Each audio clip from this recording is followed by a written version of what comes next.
Are you ready to transform your pool into a stunning oasis? At Mainland Pool Service, they're a family-owned business committed to keeping your pool looking pristine all year round. They believe that pool care should be proactive, not reactive, which is why their skilled team handles everything from routine cleaning to complex issues with precision. They prioritize clear communication and personalized solutions to exceed your expectations. Join the Mainland Pool Service family today and experience the difference their expertise and dedication can bring to your relaxation retreat. Contact them now at mainlandpoolservice.com. Junior Grizzlies summer camps presented by Ortho South are the key to a slam dunk summer with over a dozen 4-day camps perfect for hoopers ages 6 to 14 looking to build fundamental skills and make unforgettable memories. With camps across the Mid-South in Tennessee, Mississippi, and Arkansas, you won't have to go far for the ultimate hoops experience this summer. Registration comes with a Junior Grizzlies jersey, lunchbox, and a basketball to take home. Don't wait, space is limited. Visit grizzlies.com/Junior Grizzlies today to secure a spot for a fun-filled summer. That's grizzlies.com/Junior Grizzlies. Tom Brady is making a turn at modeling. I would kill to have been with Giselle when she first saw this clip. Why is he so stiff? Because he's in leather. Have you ever walked in leather pants? No, I can't say that I have. Yeah, it's tough. Is it? It looks easy until you see Tom Brady. Tune in to the Jessica Benson Show with CJ Hart live every weekday at 8 a.m. on YouTube at Grind City Media and the official Grind City Media app. Stay on top of everything happening in the 901, the Mid-South, and beyond with Grind City Media's e-newsletter, bringing all the news and notes directly to your inbox.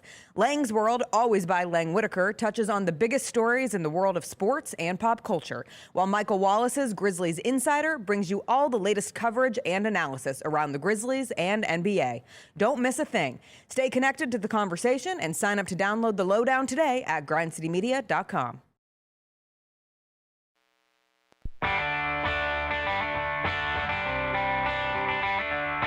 Live from the Built Ford Tough studio at FedEx Forum, it's the Gary Parrish Show, presented by Ortho South, on YouTube at Grind City Media and the official Grind City Media app. Now, here's your host, Gary Parrish.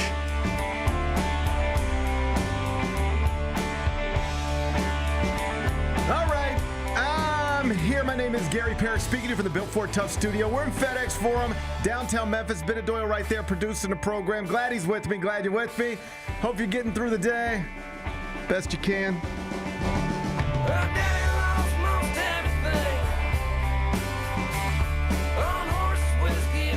And I sure hope Josh Hart has nerves of steel or something like that, because it's starting to sound more and more like his ability to make open jumpers will at least dictate how the beginning of these 2026 NBA Finals unfold. We will talk about it momentarily.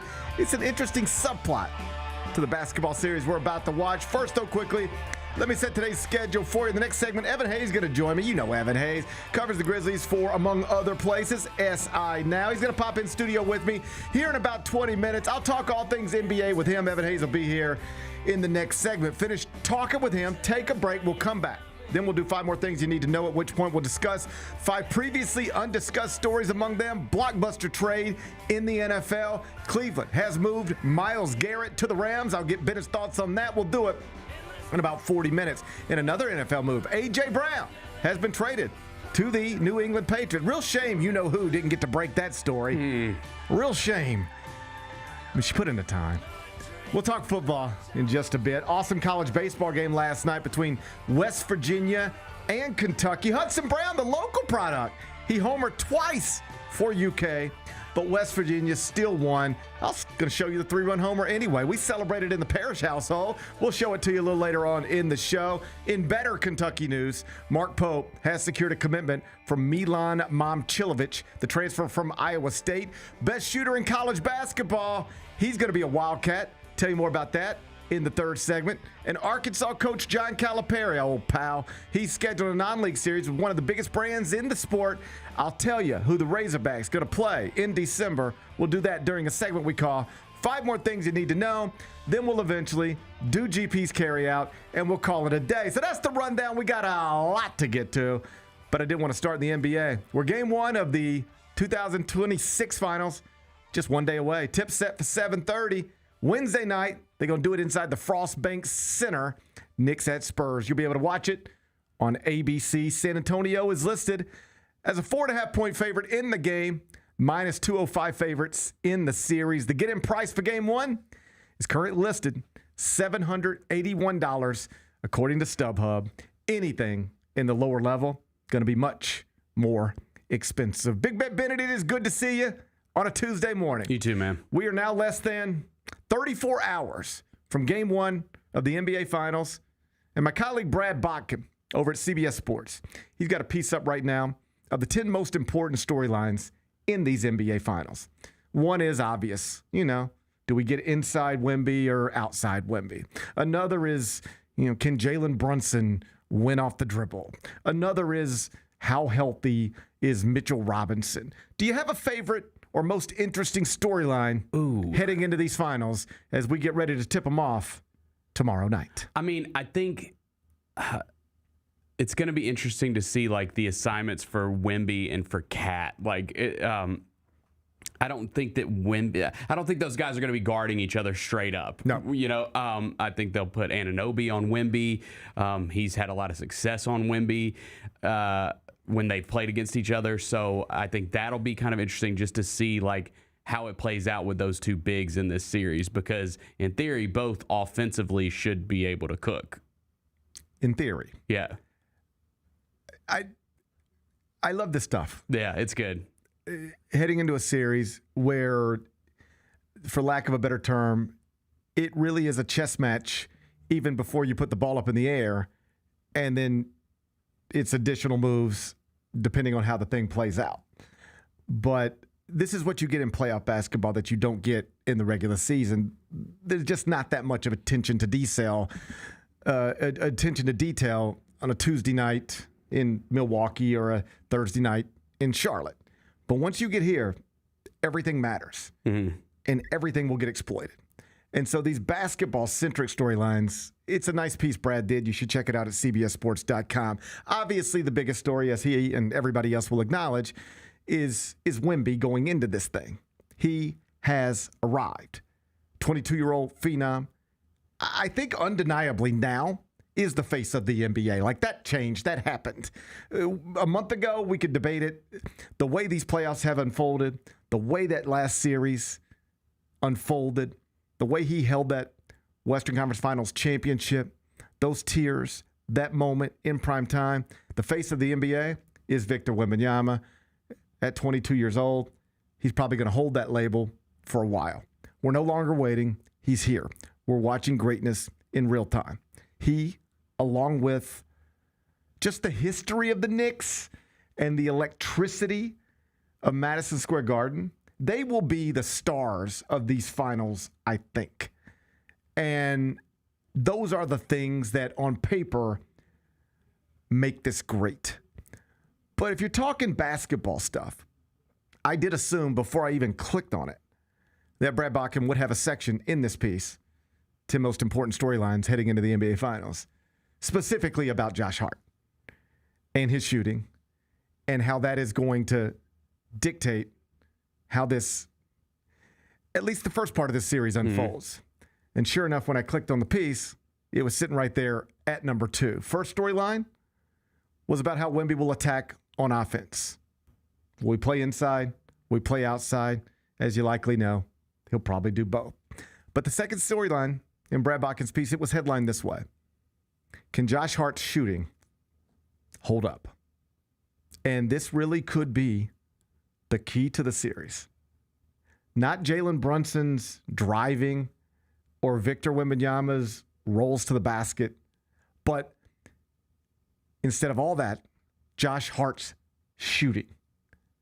Let me explain. In the Western Conference Finals, at least early in the series, the Spurs put Victor Wembanyama on Alex Caruso a lot. Idea being, we don't want him having to actually guard somebody out on the perimeter. We want him just sort of roving around, protecting the paint, guarding the entire everything inside the arc. And so your assignment is Alex Caruso, but really your assignment is to leave Alex Caruso alone and just rove around and cause problems with everybody with your 8-foot limbs. Mm-hmm. Well, in the first 3 games, Caruso shot 31% from 3 and made them pay for that, and they had to adjust. And so all indications are, whether you listen to Zach Lowe or Brian Windhorst or anybody who talks on TV or podcast about the NBA, all indications are the Spurs are going to at least start this series by putting Victor Wembanyama on Josh Hart, with the instruction being, you're not really guarding Josh Hart. Your assignment's Josh Hart, but you're not really guarding Josh Hart. What you're really doing is roving around the interior, showing here,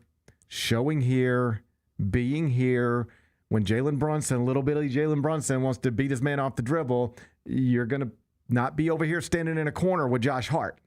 You're going to be the thing that makes him understand he's got to kick this back out because he cannot finish at the rim if you're anywhere close to the rim. And so what happens when that happens? The kick out to Josh Hart. And now this is the game we're playing. Can you make that open shot or not? Because you're going to have it. Mm-hmm. You're going to have it on the first possession, probably. You're going to have it on the second possession, probably. You're going to have it in the first quarter. If Josh Hart wants to make 6 open threes, he will have an opportunity to do it. The question will become, will he take them? And will he make them? There was a point in this postseason, because he hasn't shot it well in these playoffs, where he stopped taking them. And they told him, if we're going to keep you on the court, you got to take that shot. Right. We'd rather you take it and miss it than not take it at all, because you not taking it at all creates other problems for us. If you're not going to shoot that ball, you can't play. Landry Shamit's got to come in. We like Landry Shamit. We would rather you play, because Landry Shamit, sure, he's a better shooter than you. And if we have to put him in the game, that's why we're doing it. So he'll make the shot you can't make, and in some cases aren't even taken. But when we put Landry Shamet on the court, we lose all the other good stuff you do. The on-ball defense, the toughness, the physicality, all the stuff that makes you who you are. All the reasons we want you a part of this. If we can't keep you on the court, we lose all that. If we can't keep you on the court because you won't make or take that shot and they won't guard you, we got to get you off the court. Then we lose all the good stuff with you. So the most important thing early in this series for the Knicks, it's not whether Jalen Brunson can get by somebody. He's going to do that.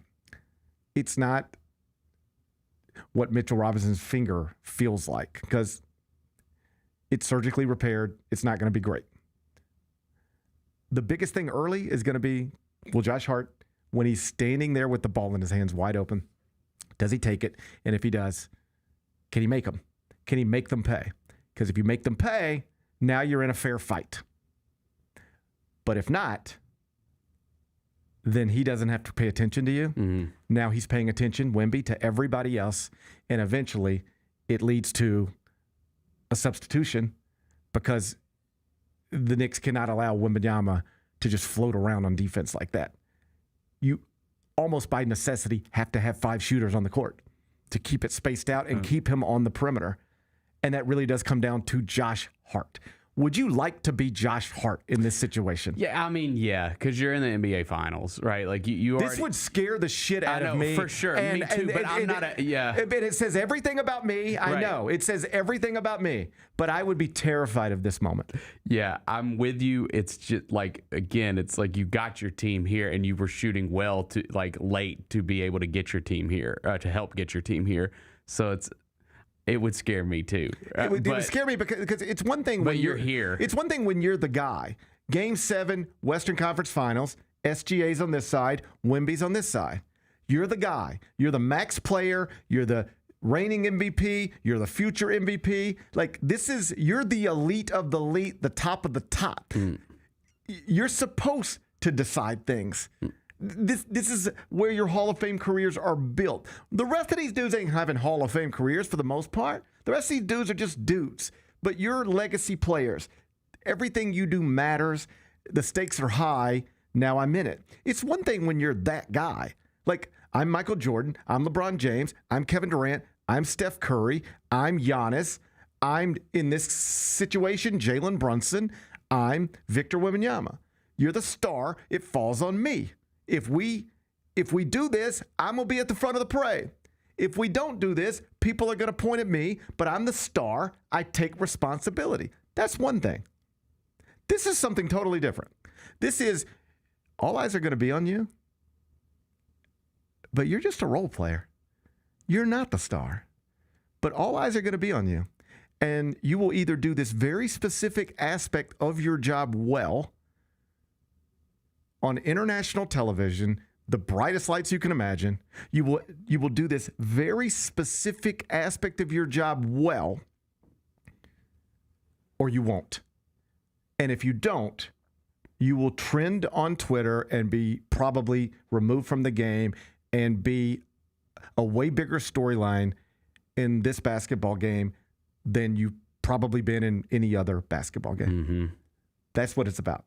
If you can't do this specific thing well when they give you every opportunity to it, you might cost your team and it might end your relevancy in the series. You ready? I don't like that at all. I wouldn't want to be in that situation either, but because you can do it. It's not like they're asking you to do something you can't do. They're just putting an incredible amount of pressure on you to do the thing you can do. For instance, he shot this season 42% from three and 49% from the corners. Now, that ain't Caruso in the first three games of the Western Conference Finals, but right now, Josh Hart, 42% from three on 42% from three and 49% from the corners. You tell me he does that in the NBA Finals, he's going to be just fine. And they might just be fine. That's fine. You sleep good at night if you can deliver those numbers. Yep. But in these playoffs, he's 31% from three and 36% from the corners and not taking some open shots because he got spooked a little bit, it appeared. You do that, you're trending for bad reasons. So they're not asking you to do something you can't do. You can do this. You make open shots every day. Mm-hmm. But now the lights are brighter. The stakes are higher. All eyes are on you. This isn't just a regular season game where if you miss an open shot in the first quarter, people hadn't even settled into their seats yet. Nobody's really paying attention. It's just a regular season game. Who cares? This is all basketball people will be watching this very specific thing. On the first Knicks possession, he will be left wide open. Is he going to take it? If so, what happens? And if you start 0-4, I mean, it could start. Yep. I mean, I was trying to put it in my own head. Like, imagine I'm with my buddies and we're in a golf tournament. And it's like teams, and there's a whole bunch of us out there. Let's make it match person for person. So basketball court would be 5-5, right? So there's 10 people competing on the court at any one time. So let's say there's golf, and there's 5 golfers on this side and 5 golfers on this side, and I'm one of them, and this is my team, and this is their team. And they say, hey, listen, we were going to come out here and just play golf all day. You know, put a ball on a tee, everybody hit their drives, everybody get out of the fairway, and let's see who can get up and down from where, and let's just play golf all day long. But instead of that, let's just put all the money in the pot. All the money in the pot. And instead of actually playing golf all day, we're just going to do this. Let's just get GP over here, 6-foot putts all day long. Let's just see how many he can make. If GP could make 60% of these 8-foot putts all day long, then y'all win. And if not, we win. It's all on him, though. Now, you can make these putts. You make them. But you can also miss them if you get in your head. Let's see how strong-minded you are. 8-foot putts. Here's 10 of them. Make 6, you guys win. Don't, we win. Let's go. I would hate that. Yep. Everybody's looking at me. Bro, just make the putt. Just make the putt. And we'll get the money. And we'll go home. Hey, Josh Hart, just make the shot. It's an open shot. They're leaving you wide open. We've seen you make it before. Just make the shot, and we'll get the trophy, and we'll get out of here. But what if you don't? What if you just get in your head and you start messing them? It happens to basketball players all the time. We just saw Chet Holmgren get in his head. Basketball players get in their heads. And so he's going to be faced with this moment very early in game one where it's like, broadly speaking, the stars are Jalen Brunson and Victor Wembanyama. Right now, all eyes are on you. You can either do this well, and now we're playing basketball, or not, and you have become a huge detriment to your team to the point where we might have to get you off the court. Because if you cannot make that shot, we can't leave you out there. Huge, huge responsibility. I wouldn't like it. I don't think I would either. I bet Evan Hayes is the type who would probably like something like that. Let's see. Let's get a young man's level of confidence. Let's see where that sits. Evan Hayes will be in studio next. Each challenge is unique, so each game plan is customized to identify opportunity and the path to victory. It's true in basketball. It's true in banking. Grizzlies Checking from Pinnacle with personalized planning and advice. Play hard, bank easy. Open a Grizzlies checking account with at least $100 and a recurring direct deposit by May 30th, and you could receive a $200 direct deposit bonus into your account. Details at grizzliesbanking.com. Member FDIC. The heaviest metal credit card of all time. Rumored to be one of only 18 in existence. Plated with the very same tungsten that forged the International Space Station. And wielded at business dinners like a samurai sword. It's a classic corporate power move. But the real power move? Having end-to-end visibility on your most critical shipments. FedEx, the new power move. New Amsterdam Vodka is an official partner of the Memphis Grizzlies. It's the only exceptionally smooth vodka that is 5 times distilled, 3 times filtered, and rated 93 points. New Amsterdam believes wins big and small become legendary when you celebrate them with your crew. So here's to the blue, white, and gold, the Memphis grit and grind, and reliving winning moments big and small with Tennessee's favorite basketball team. New Amsterdam Vodka. Find your wins. I saw a still photo this morning. Look at this still photo of Wembanyama catching this ball. Come on, bro. Come on, dog. That's what I'm saying, bro. It's so unfair. It's a 2K creative player, bro. I texted you on that last night. I was like, that crap is so unfair. Bro, he's the dude, Vernon. I told you, he's the dude when you put him on the game, you can't use him, bro. Look where his hands are. The Chris Vernon Show, live on weekdays at noon on YouTube at Grind City Media and the official Grind City Media app. Grizzlies, take your fandom to the next level by becoming an MVP. How long have you been an MVP? Since day one. Enjoy the great benefits of being a season ticket member. Pre-game MVP moments, including Autograph Alley, exclusive Grizz Gear deals, access to member or MVP-only player events, and much more. He's been an MVP for 22 years! Become a Grizzlies MVP today.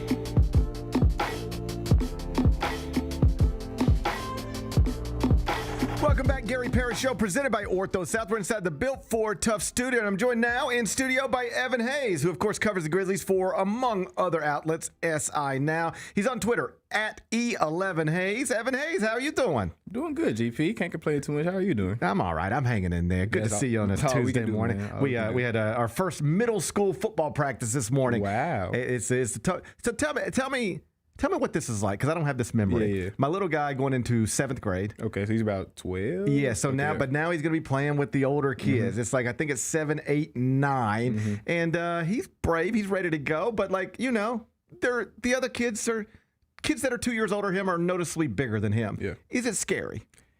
Is it scary to play football with older, bigger people? I would imagine so. I'm trying to think back when I was in middle school playing like older kids, and it's definitely a shock when you first get out there because the physicality between like 5th and 6th graders. It's a big difference. It's a big difference. Yes. It's a big difference, and I feel like every kid has to go through like that first hit or that first play for basketball or get embarrassed just a little bit so you can get your feet wet, and then after that it should be fine. So I actually think that's right. I played football 1 year. Yeah. I was not good.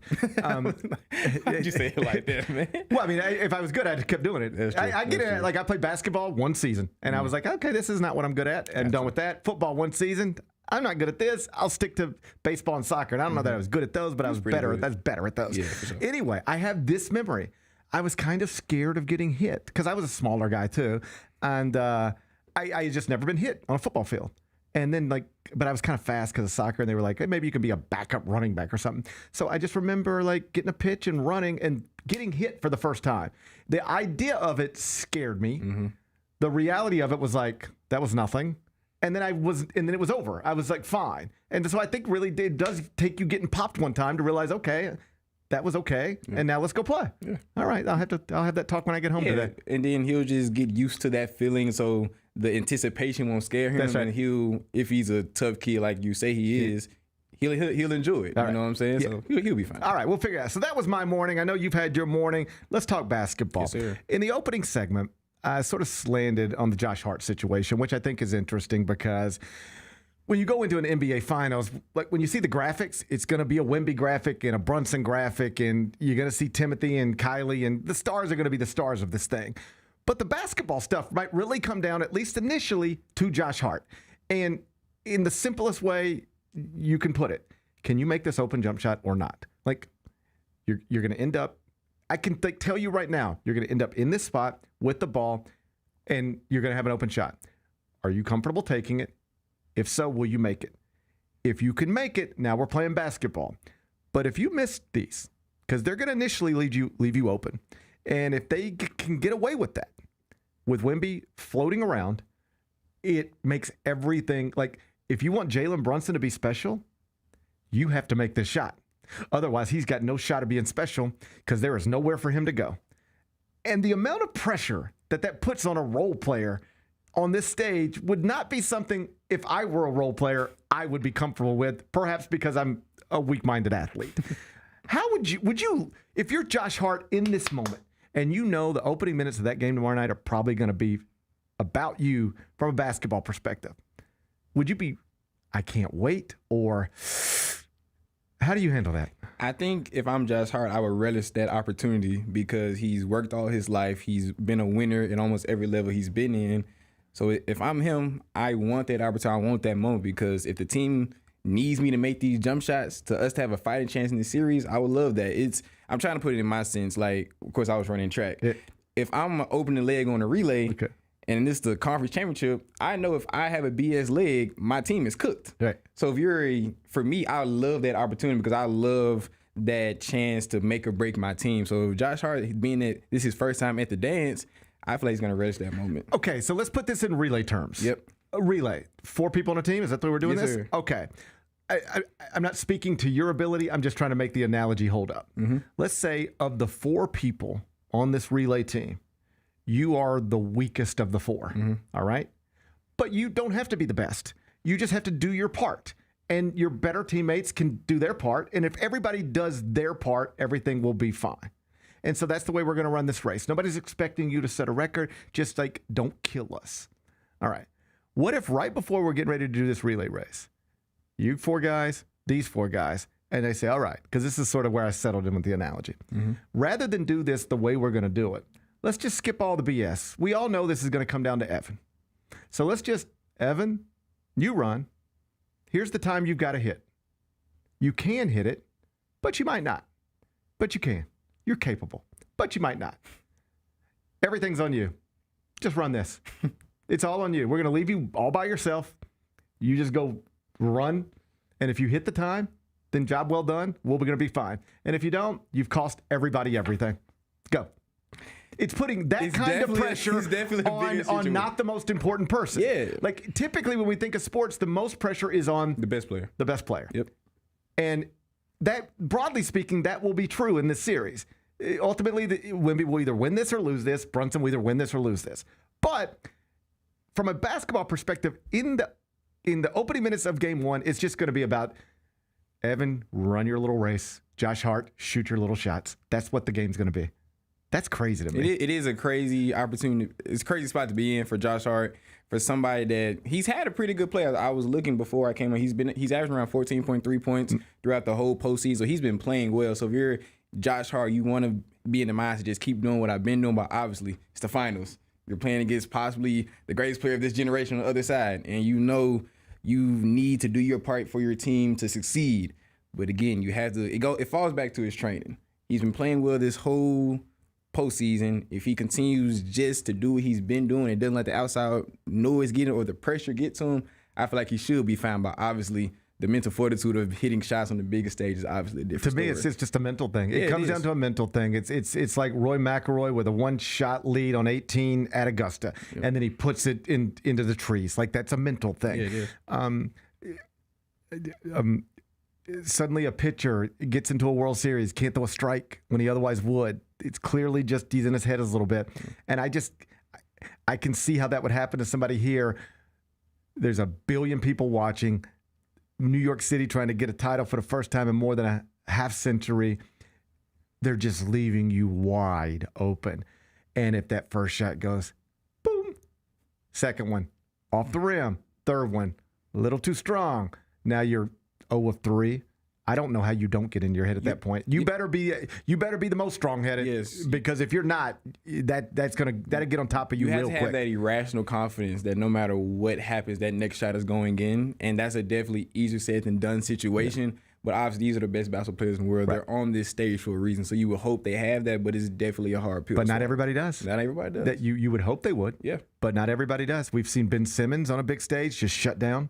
Chet Holmgren in Game 7, Western Conference Finals, he mentally shut down. Yep. And this is the type of thing that it could go a bunch of different directions.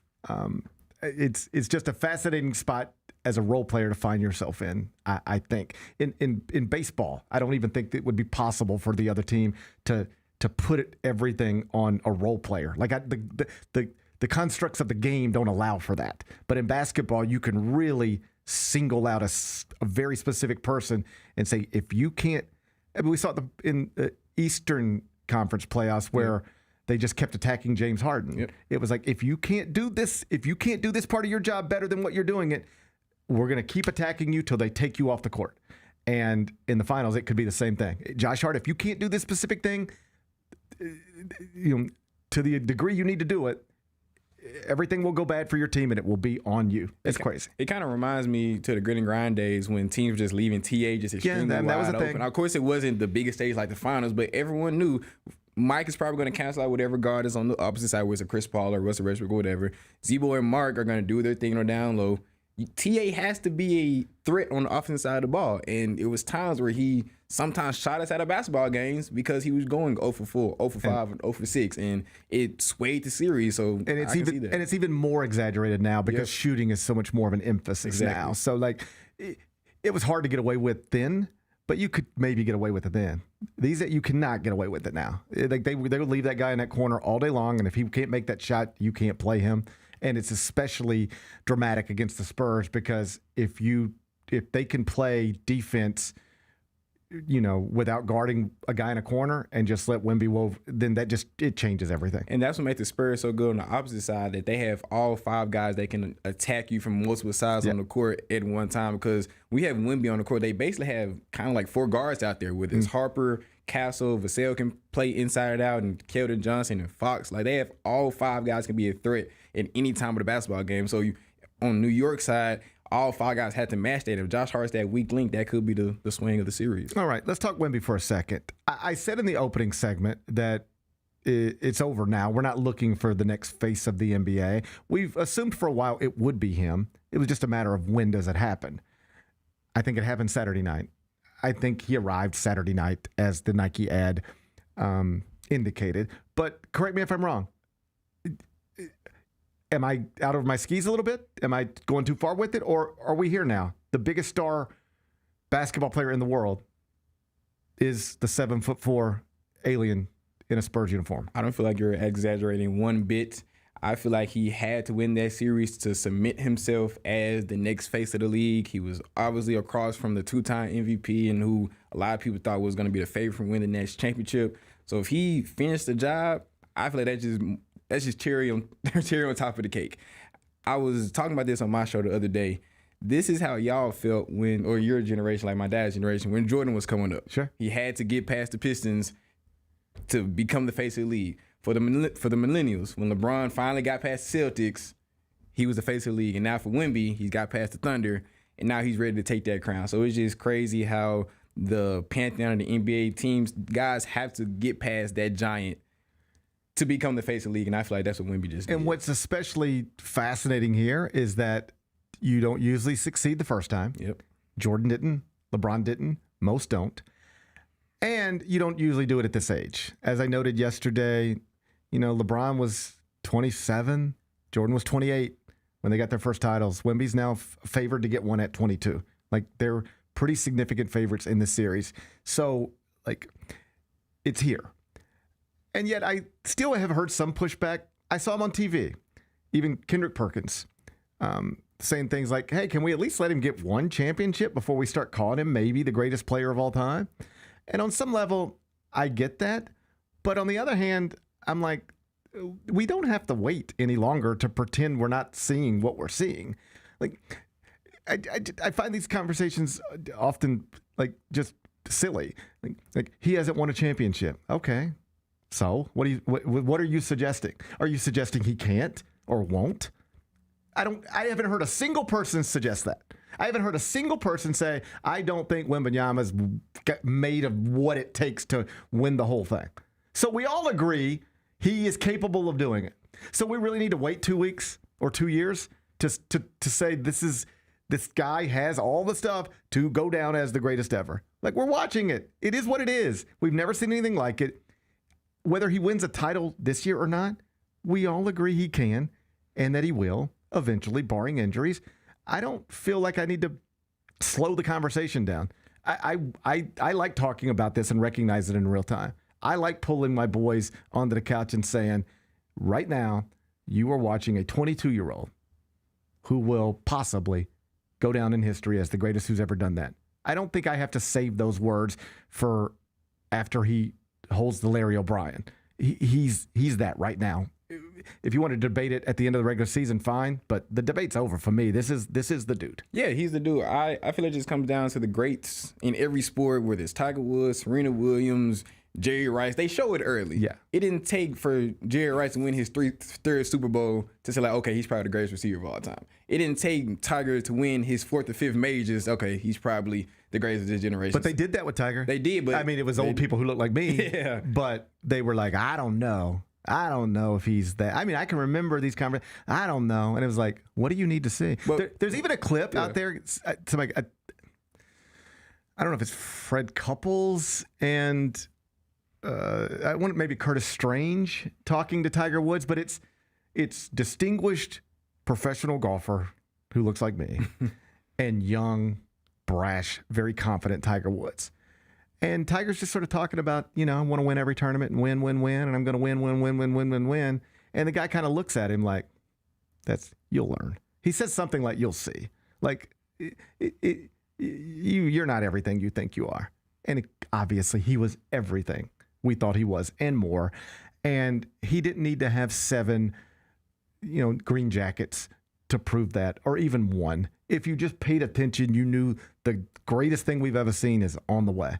And that's what this is. We're watching it right now. Yeah, we definitely are. And I feel like the sooner people, whether it's my generation of guys or people that are older than me, accept that, I feel like we can all move on. Because the greatest saw it early. And Wemby is, at least from my generation, going to be that guy. So I just wish I'd be along for He's not only going to be the best player in the world, which he already is, I think. Yeah, I would have voted for him MVP. Bennett sat right here. We talked about it throughout the regular season. He's not just going to be the best player in the world. He is going to be the most popular player in the world by a pretty significant margin. And he does all the right things. Like, of course, he has the stellar play on the court, but I was reading something that Michael Redd was tweeting today. Like, we haven't seen a superstar that gives that much access to his personal life and has been so open with his emotions and how he's feeling in a very long time, from training with KG Hakeem to training with the Monks to him being very open about how much he loves the game of basketball, how much he loves his country. Like, we've seen guys over the years kind of be secluded with how they feel or secluded what they do in the offseason. Wemby's, he's giving us everything. So when it comes to face of the league, what more could you ask for? Yeah, I mean, he's had his little moments, the elbow. Yeah. I mean, he's human, He's human. Yeah. He's human and he's young. And this is, I mean, my wife and I were having this conversation the other night because, like, it's funny. I look at him and I see a basketball player, and she looks at him and she sees, as she put it, a baby. Yeah. She said, he's a baby. Yeah. And she's like, can you imagine all this pressure on him? She even said, like, he's younger than our oldest son. And she was just like, this is like, she almost was like, just wanted to hold him, like a motherly like instinct I'm worried kicked in, about him almost, right? yeah. But he's handling it all incredibly well. But he is human, and he's going to have these little moments where he slips up. Like he skipped out on media after Game 5, and then he was short with Ashley Shamity after Game 6 on the court, and I didn't like that because he's better than that, and I know he's better than that. And he's human. But I'm at a point where I want my little guys. Watch everything he does. Read everything you can read about him. I don't think you can be a basketball player like him, but can you be a person like him? I would like my sons to be like Victor Wembanyama without ever touching a basketball. Just he seems curious and thoughtful and kind and all of the things we're missing in other aspects of this world right now. And I just find him to be incredible. Like, this is a gift for the NBA because you have a once-in-a-everything talent, and it seems like a top-shelf human, too. This is really good stuff. Yeah, it is. He checks every box, and also being 7'5" and averaging 27 and 11 over the conference final helps it a little bit as well. So, again, as a Grizzly fan, I hate it because I cannot stand cheering for the San Antonio Spurs, but just a basketball fan, I love watching it. When the best player is also one of the best humans on the floor, it's hard to bet against them. And it is interesting. Like, the Spurs deserve I don't think it's fair to say the Spurs just got lucky. Because that's a well-run franchise for decades. They know what they're doing. Sometimes you create your luck. And I know you can't literally do that in a ping pong ball lottery system, but that's a well-run franchise that didn't just luck into this. But they did just happen to win the lottery in the Wemby draft. I mean, that's the biggest. You can run your franchise well, and if that moment doesn't happen for you, this isn't even nothing close to it. And you can run your franchise poorly, and if that moment happened for you, you'd be in a pretty good spot right now. Like, you draft LeBron, you draft Wemby, it really does. Any franchise is going to take off with those things. But when you combine great franchise with this type of talent, I mean, good luck. Yeah. Good luck. It sucks for us that we have to play them 4 times a year, but well, maybe we get to the East someday. maybe we get to the another sort of narrative heading into this thing is about Jalen Brunson, because on one side you've got 7'4", 7'5" Victor Wembanyama, and on the other side it's like 6'1" Jalen Brunson, and whether it's Becky Hammond, Draymond Green, you've got basketball people like tripling down on the idea that you just don't win championships if your best player is a little player. Isaiah Thomas did it in Detroit, Hall of Famer. Steph Curry did it in Golden State, Hall of Famer. Outside of that, little guards don't lead teams to NBA titles. The history is the history. I'm not arguing with the history, but I think to use the history to then get to a place where you say, and that's why Jalen Brunson isn't a 1A or Jalen Brunson can't do this, is a bridge too far for me. I will pick the Spurs to win the series, but don't use that as evidence that either Jalen Brunson isn't really a franchise star and or capable of winning a championship. And yet Draymond Green and Becky Hammond have both sort of connected those dots.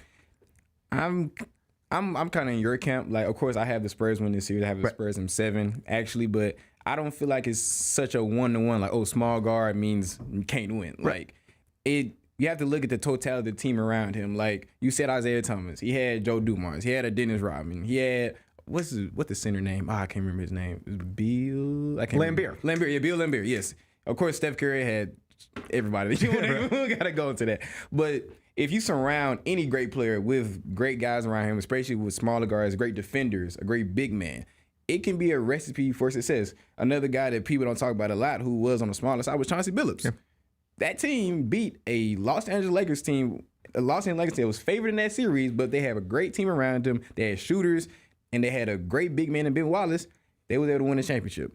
So I feel like it just comes down to the team you have around him. And Jalen Brunson has shown to be an elevating of teams no matter what situation he's been in. He won 2 national championships with Villanova. He led the Mavericks to West Conference Final, especially in games where Luka Doncic wasn't there, and now he's doing the same thing in New York. So I understand the history says that small guards can't win, so they say, But it all comes down to the coach and the team around him. And I feel like New York has all the tools to win a championship. Like, again, we both have the Spurs, but it's not going to surprise me if the Knicks win this series because they've been playing great basketball. They have record right now, the greatest point differential in the playoffs. I believe it's like 22.5 right now. Yeah. That is a NBA record. Right. The second closest team was, I think, the 2017 or 2018 Warriors.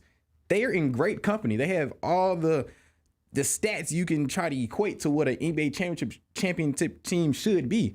So if Jalen Brunson's the leader of that, I'm not going to be surprised because he's been playing great basketball this whole postseason. And as you noted, he specifically has disproved things people think you little guys can't do, like win multiple national championships in college, be a national player of the year. He did all that and was still the 33rd pick in the draft. Yeah. People didn't think you could even be a starting point guard in the NBA at his size, given the other attributes he brought. And he's proven all them wrong, too.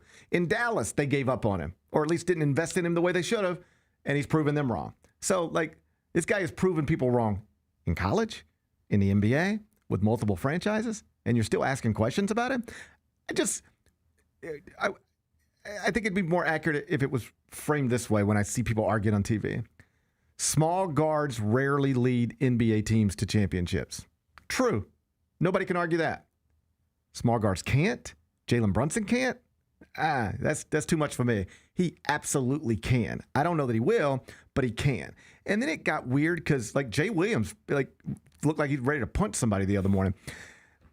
It got into a conversation. It, like, twisted into little guards don't win championships, and that got twisted into, so obviously Jalen Brunson can't win a championship, to, are we even sure if little guards can't win championships, what is the point of having a little guard as your best player? Are we sure Jalen Brunson is even really a franchise player? And at that point, I'm like, you jumped the shark at this point. Yeah, like he's in the NBA. Yeah. So what are we saying? You got to lead a team to the championship, or else you could never be described as a franchise player, ever. So Charles Barkley is never a franchise player.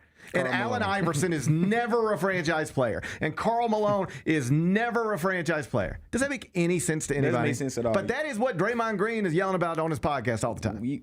They just did the top 75 list like 5 years ago. There's a lot of guys on that list that have never won a championship. Damian Lillard, who's probably there you go. Damian Lillard couldn't be a franchise player in his prime. Of course he could. He was. He just ran into the freaking Golden State Warriors. So things happen. So in this media space, people love to jump the shark on things to get the clips and all that, but I feel like we lose the plot on just what's just true in fact. Just because a guy didn't win a championship don't mean he was incapable of winning a championship. Those are two completely very different things. Very, very different things. People saying LeBron, until he did, he can't win a championship. He was a two-time MVP before he even got a championship. What do you mean he can't? What do you mean he can't do it? He just had to learn how to win. So not being able to and being incapable of being able to are two very, very different things. 100%. Before I get you out of here, let's talk NBA draft for a minute.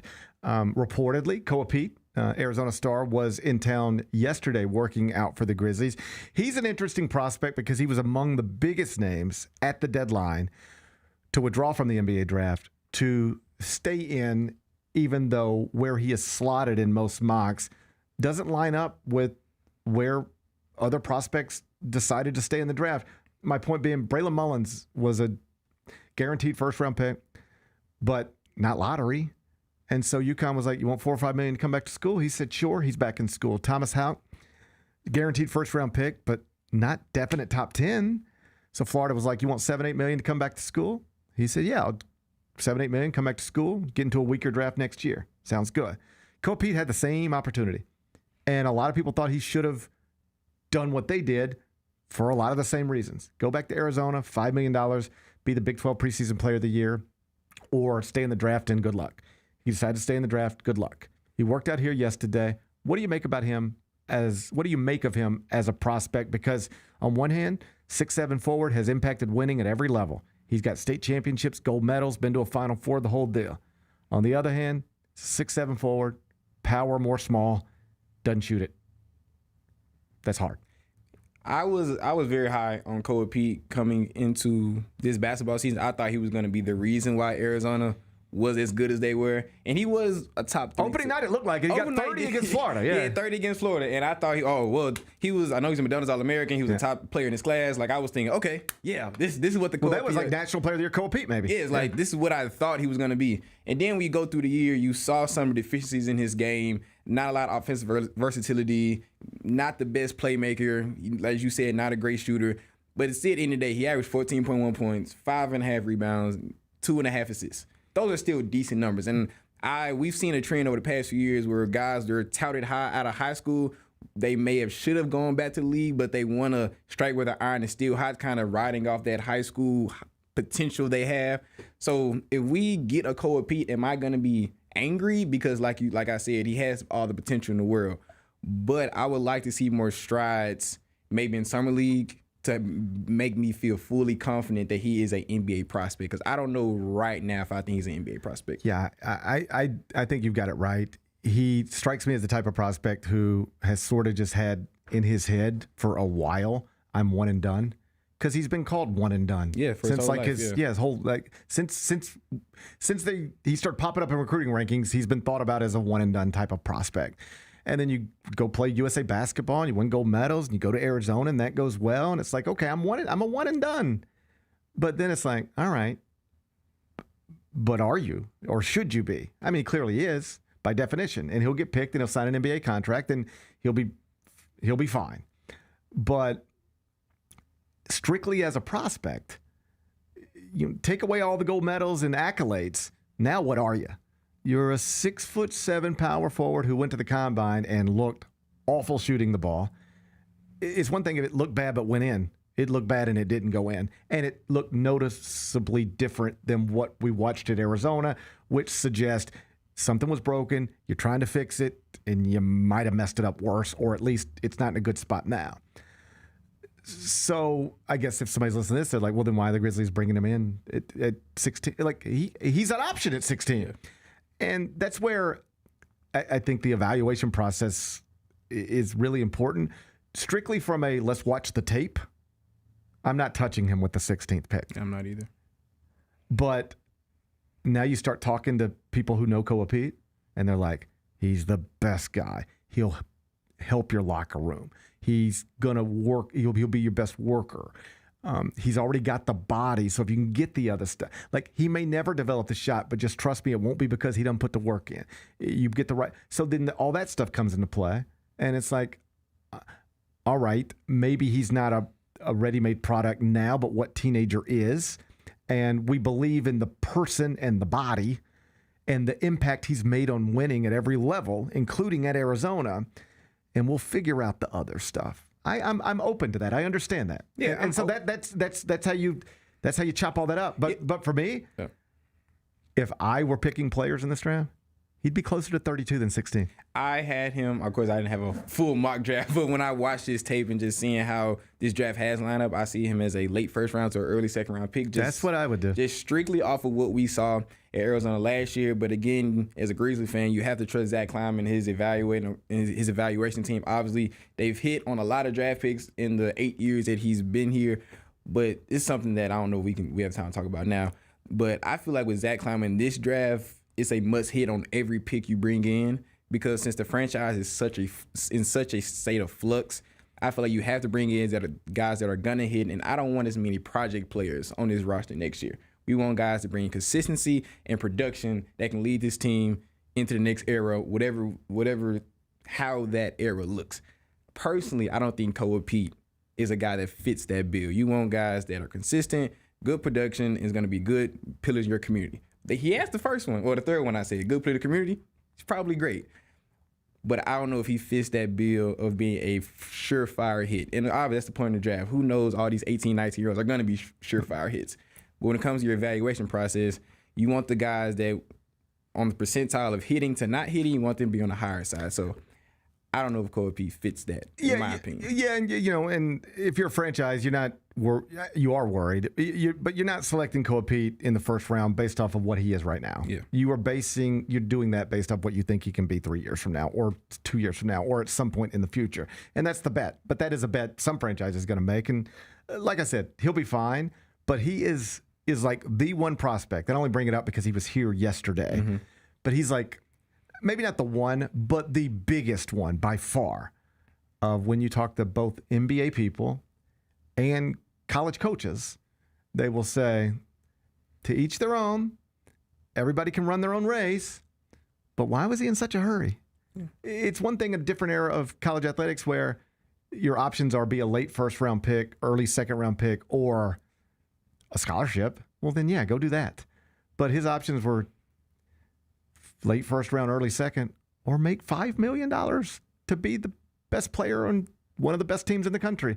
And most NBA people I've talked to and most college people I talked to were like, it's his choice, but it's a little difficult to understand why he was in such a hurry to go to the NBA. Why not go back to school, make real money? He'll make more money. He would have made more money in college next year than he will in the NBA, regardless of where he's picked. Go back to college, make real money, be awesome, have fun, get better, and then get into a weaker draft without DeBonsa and Peterson and Boozer next year. And he chose to go the other route. It's not the dumbest decision anybody's ever made. College-age kids make terrible decisions every day. Koa Pete's decision is going to end up with him being a millionaire. Yeah. If that's the worst decision you ever make while you're in college, is one that ends up with you being a multimillionaire, life's pretty good. But it is questionable. Yeah, I think it's fair to question it. I feel like it's questionable. A guy, while you were speaking, the guy that kept came in my mind was Cam Reddish. Coming out of high school, Cam Reddish was the top player in his draft class.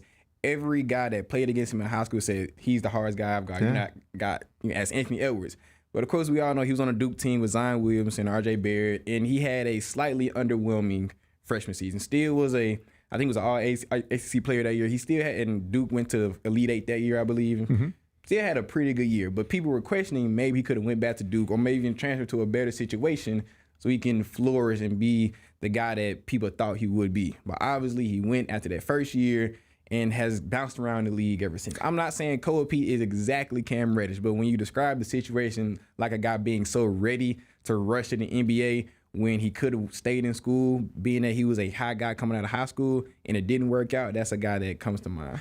He did end up spending 6 different seasons in the league, Cam Reddish, yeah. But he's out now. He's out now. And, I don't even blame him because in that moment, outside of under-the-table stuff, he was probably picking between be a lottery pick or go back to college for a scholarship. So go be a lottery pick. I got that. But if Cam Reddish were coming out of Duke right now, you know what he'd be picking between? Be a lottery pick or $5 million. Now, what would he have done then? I know what I would have done. I would probably went back to school. And I know what he should have done. Yeah. And so that's the difference between the co-op. He literally had a lucrative alternative to the NBA draft and just chose not to take it. And I'm sure he'll be fine, but when you start calling around, that's the decision where people go, yeah, he'll be fine, but I don't know why he's in such a hurry. Before we get out of here, tell people where they can find all your work. I know on Twitter you're at E11Hayes, and then the website, efhayesmedia.com, efhayesmedia.com. What's your latest piece for SI Now about? I did a piece 2 days ago about ranking the bigs on the Memphis Grizzlies roster going into the offseason. I ranked them to see who should be on the team for a sustainable amount of time. Of course, you have Zachy at the top, and I went down the list from there. So, of course, I'm writing for SI Now. I'm still writing for Beale Street Bears. E11Hayes is my Twitter. Eve Hayes Media is my website, and obviously I have my weekly podcast with Bluff City Media, the No Bluffing Podcast, every Monday at 5 p.m. So that is everything I'm in. I'm open for work. Come follow your boy. Evan Hayes. You can read him, SI Now. Cover the Grizzlies at SI Now. He's on Twitter at E11Hayes, at E11Hayes. You're the best, buddy. Appreciate your time. I'll see you again next week. When we come back, turn our attention to the NFL. Couple of big trades. One including the Cleveland Browns and the Los Angeles Rams. They told Matt Stafford, don't be worried about us taking a quarterback in the first round of the draft. We're not done here. We'll get you reinforcements to make you a Super Bowl favorite. They followed through on the promise. We'll dive in next. Gary Parrish Show presented by Ortho South. Get ready, Grizzlies fans. It is time for the Surfside Can Shuffle. Can you keep up with the cans and find Mac the Crab?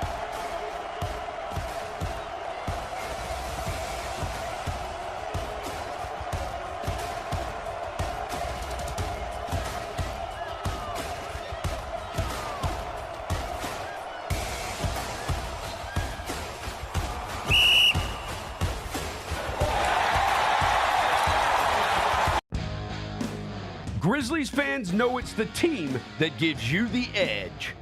Big River Steel does too. And much like the Grizzlies have recruited legendary talent, we want you to be part of our team. Are you ready to be part of something legendary? Then visit www.bigriversteel.com.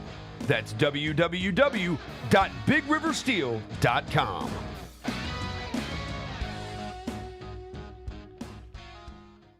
Kroger shoppers and Grizz fans. Want exclusive last-minute discounted ticket deals texted straight to you? Sign up with the new Kroger Buzzer Beater deal. Fans can sign up by texting Grizz to 636-479 or visit your local Kroger store in the Delta Division and scan the QR code. By signing up, you agree to receive recurring automated promotional and personalized marketing text messages from the Memphis Grizzlies.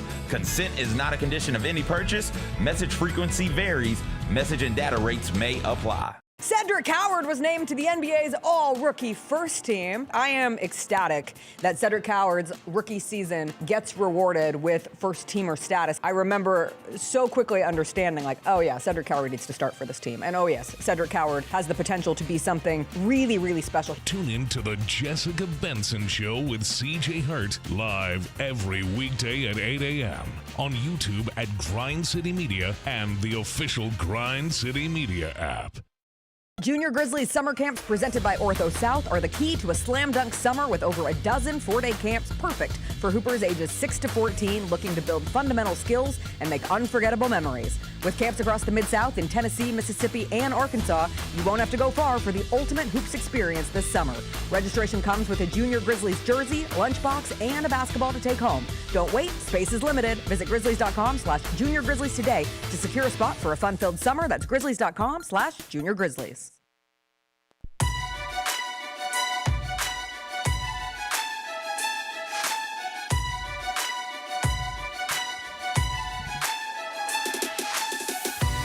Orthopedic injuries can be unpredictable, unforeseen, and unscheduled, and Ortho South understands this better than anyone. Since your injuries don't make appointments, you don't need to either. And that's because Ortho South welcomes walk-ins during the weekdays and the evenings and even on Saturdays. So next time an unforeseen injury makes an unscheduled appearance in your life, visit orthosouth.org to find your nearest urgent care location. Just walk in and Ortho South will take care of everything, especially you. Learn more at orthosouth.org. That's orthosouth at orthosouth.org.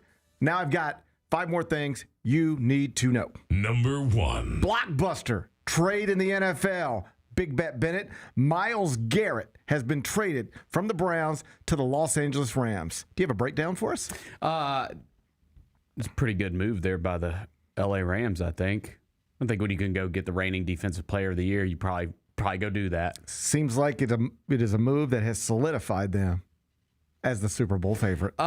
Yeah, I saw. So they're. I was looking at like the odds. They're even to win their division, right? Because they're in the division with the reigning Super Bowl champs, the Seattle Seahawks. But yeah, I believe if you go look now, they're the favorites. The clear favorites at plus 600, 550. Yeah, okay. And after that, it'd be the Bills at plus 1,000. Okay. They still believing in Josh Allen over there. That's interesting.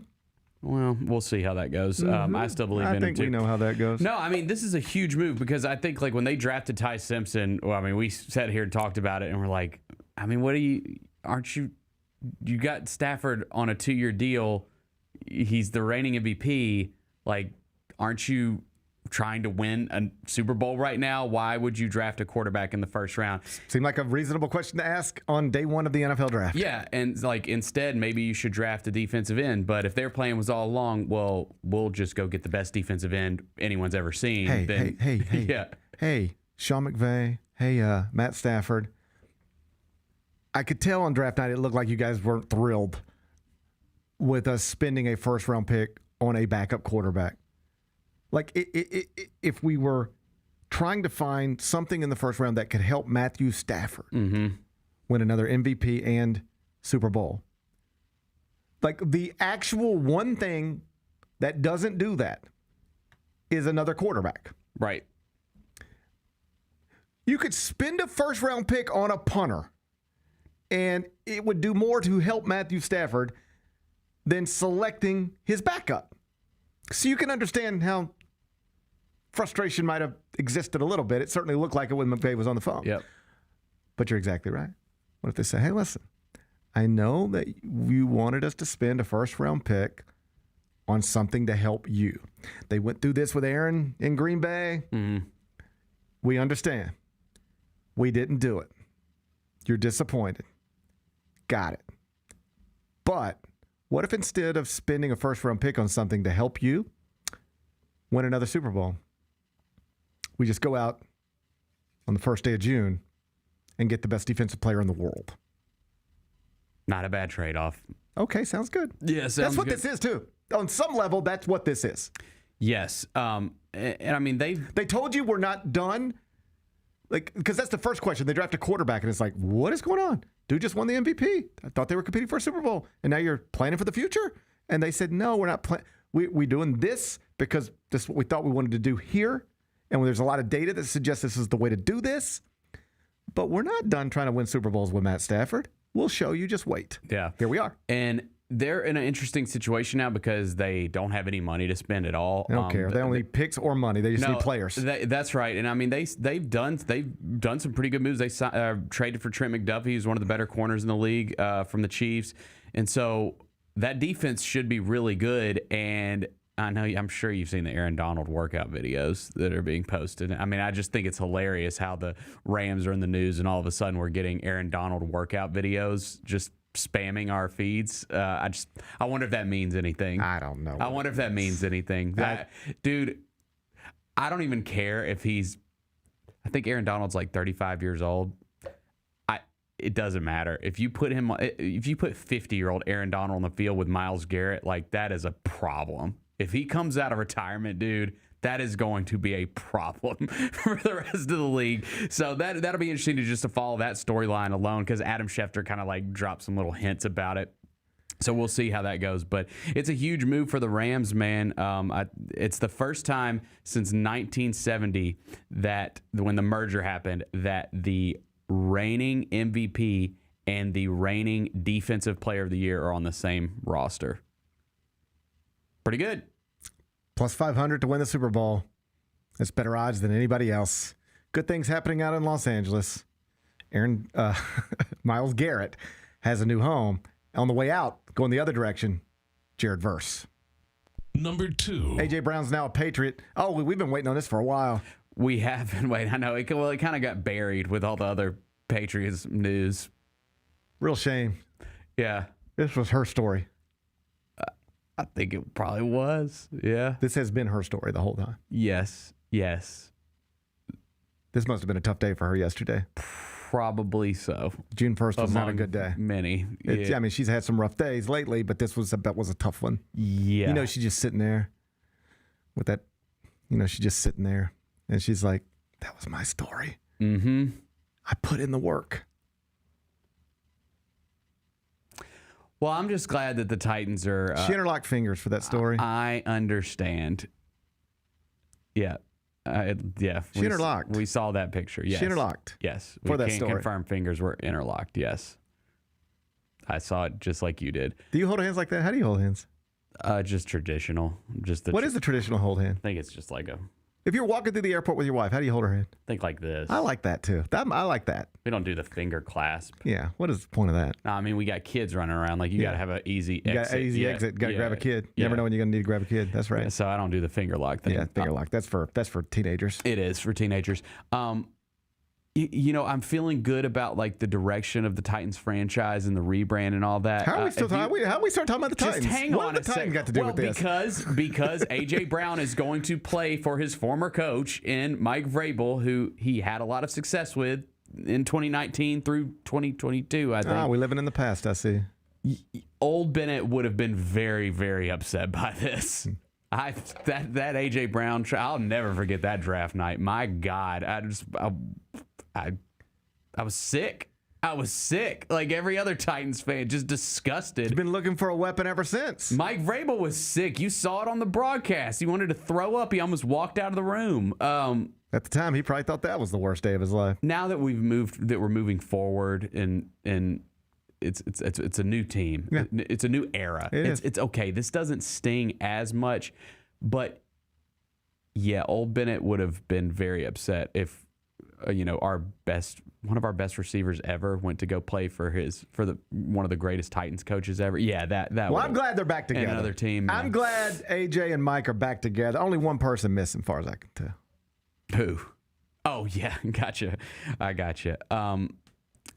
It's kind of weird though that he wanted out so bad in Philly. I mean, it makes sense that you would want to go play for. He's just mad the whole time. He was mad the whole time. They're winning Super Bowl. He just hates it. He's just mad the whole time. Dude, what is wrong with you? He's just mad. He'd be quoting, just like tweeting quotes. I know. Just all the time. Just depressed. He was just depressed. Yeah, like he was a depressed eagle. There was obviously the rumors that him and Jalen Hurts did not get along. That they every time that Mike was put in front of both of them, they were like, "No, we love each other. We're great." But like, but like Rick Pitino and John Calipari do that too. That's right. That's right. But yeah, he was clearly never happy there. Now, some people have pointed out, like people were posting pictures. I guess he was a Patriots fan when he was a kid too. AJ Brown. There's like pictures of him in Patriots gear as a kid. Wasn't that sweet? Yeah, of course it is. But listen. Current Bennett is happy You're for happy AJ for everybody. Brown. I'm happy for everybody. I'm happy for Mike Vrabel. Good luck. I wish you guys the best, but I got to move on. I've been holding on to this for too long. It's done. They're back together.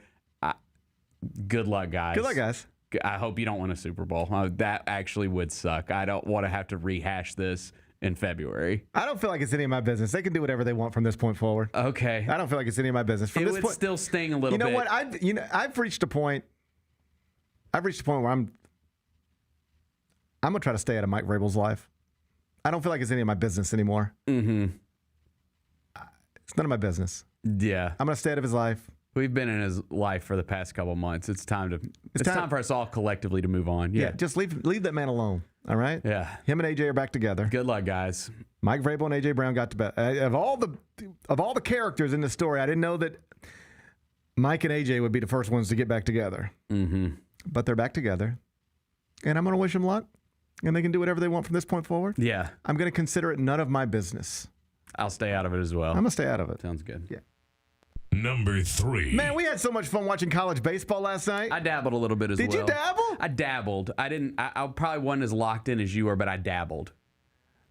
We've reached a real interesting time at my house. We're still adjusting. We're still working on it. Yeah. I'm home basically every night. Mm-hmm. Baseball is like 9-year-old baseball is just about done. And we're like at the house a lot. Yeah. And these are the nights I look forward to, typically. Just throw a Mets game on. Mm-hmm. Let's all hang out. But I am boycotting the Mets. Yeah. I refuse to turn them on. I decided I will not turn on SNY, will not put it on until they're at least 4 games below 500. I'm not going to watch bad baseball. I'm not going to watch a team going nowhere. I'll still look at the scores every day and read about it, but I'm not going to put my eyeballs on it. I have to have boundaries. Mm-hmm. I've created boundaries with the Mets. So I'm like, all right, no Mets game can be on television. NBA's not back till tomorrow night. What are we going to do? Stanley Cup final starts tonight. Okay, maybe I'll try that. Maybe I'll dabble, but I don't care. I don't care. Like, you ready for this? Let's see if I can even tell you who's in it. Okay. Come on. And I'm not cheating. Montreal? They were eliminated. Damn. Yeah. No. They were eliminated. Las Vegas? They are in. Okay. Yes, the Golden Knights will be representing. I don't know what portion of the league they're in. I'm assuming the West. I think they're West. Yeah, I would assume they're Western. They got to be West. They've got to be. They got to be West. If they call it West, it's got to be West. They've got to be.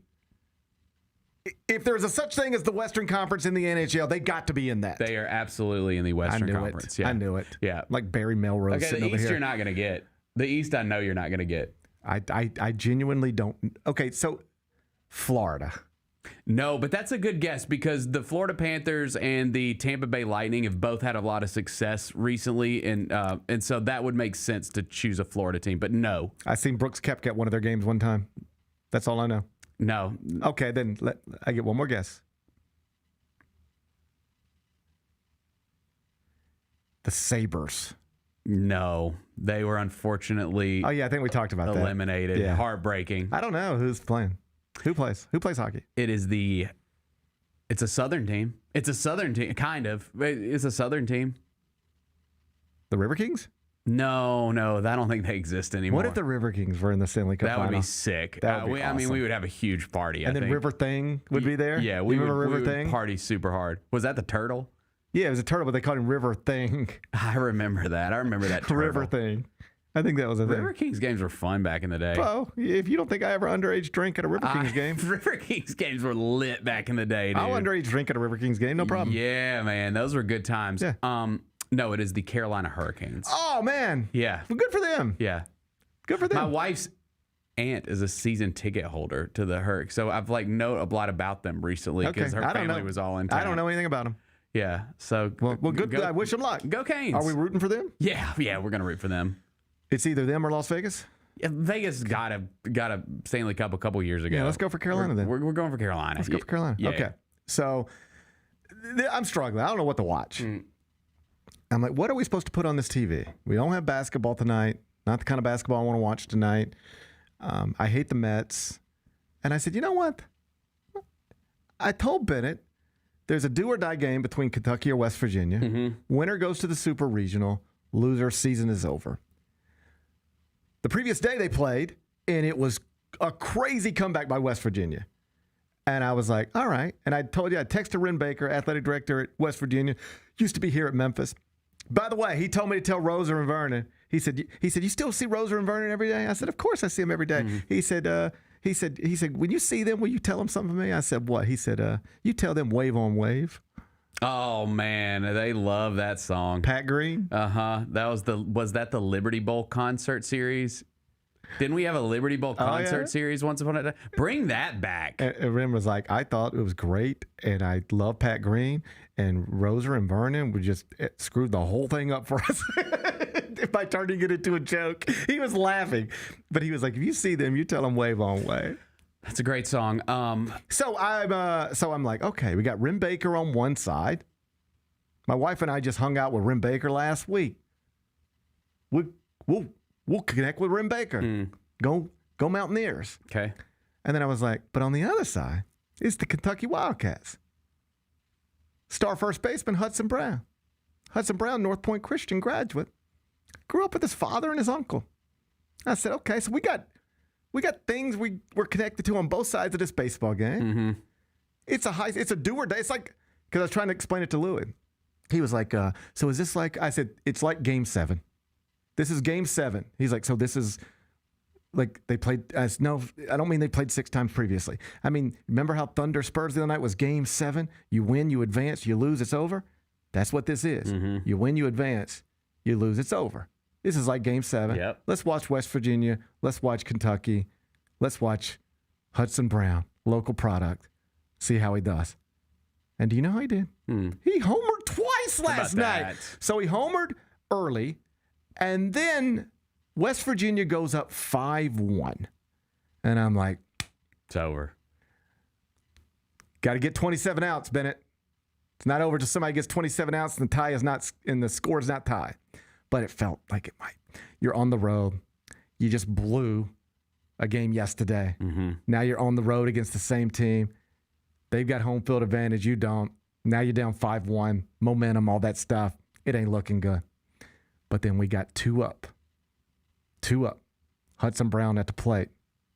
Kyra. Let's show Bennett what happened next. Hudson Brown's got a home run tonight. And he drives this one deep to right field. It is way out of here. A 3-run home run and a brand new ball game.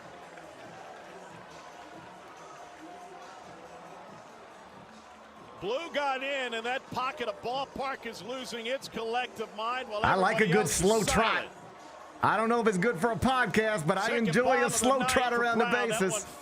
We were having a blast. This is like really cool. Like that young man, like his mom, I sort of remembered this last night as I was watching. I didn't remember it in real time. But I'm like, his mom, Hudson Brown, that young man's mom taught all my sons how to swim. They all took swimming lessons at his house. And like I said, I grew up with his uncle and his father. So I'm texting them last night, and everybody's fired up. And after that, next hitter, boom. boom, back to back. It's tied 5-5. We went to extra innings. Nice. So then we're locked in, and, it ends the way it ends. West Virginia wins, Kentucky loses. Hated it for Hudson and the family. But it was neat for my boys, or maybe it was just neat for me. I might be projecting here. I liked being able to say, hey, look, you've been to his house. You know his mom. He, when you get dropped off at school, he got dropped off at the same school a couple years ago. Like, when you walk through those halls, you probably walk past him in the hall 30,000 times. I think it's important for children to see success from where they're at. Now, it doesn't mean they're going to go on to be great baseball players or SEC baseball players. You might have noticed that's a big boy. He's 6'6". It's an MLB build right there. Yeah, but his dad's a tall man and his mom's an athletic swim teacher. And my boys, I'm their dad. Mm-hmm. And their mom's their mom. So we ain't working with the same stuff. Yeah. In the Parrish family. So I don't mean like, look at this, boys. You can be 6'6" just like him, hit balls 390 feet.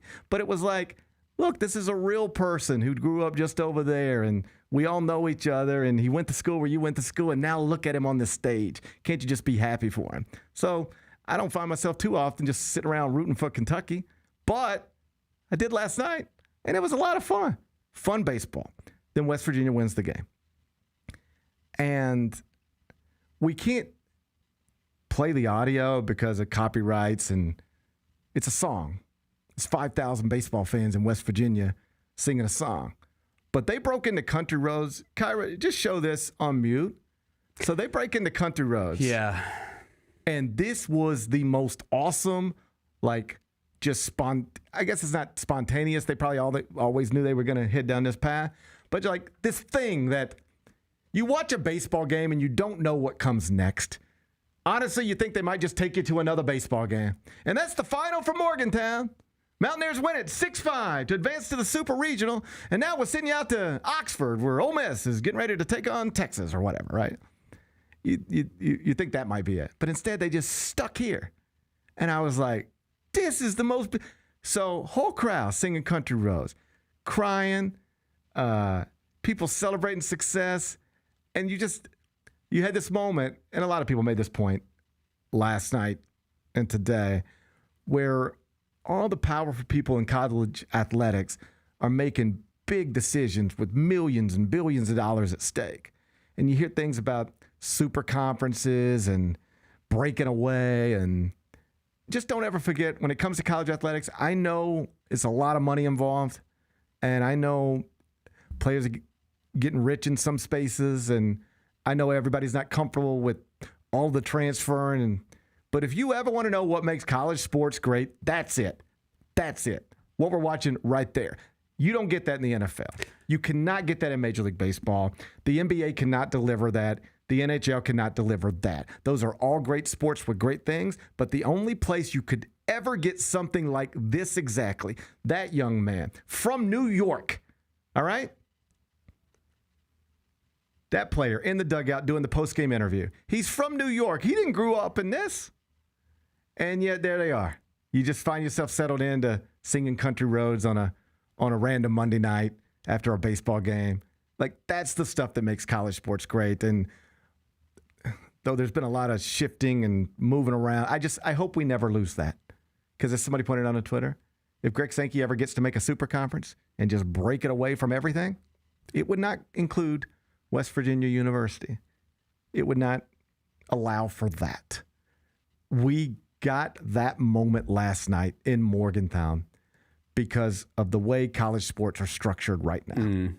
And if we ever start breaking away and really distinguishing between the haves and have-nots, because there are haves and have-nots, even within power conferences, there are haves and have-nots. We constantly talk about the have and have-nots between the SEC and the American, the Big Ten and the Mountain West.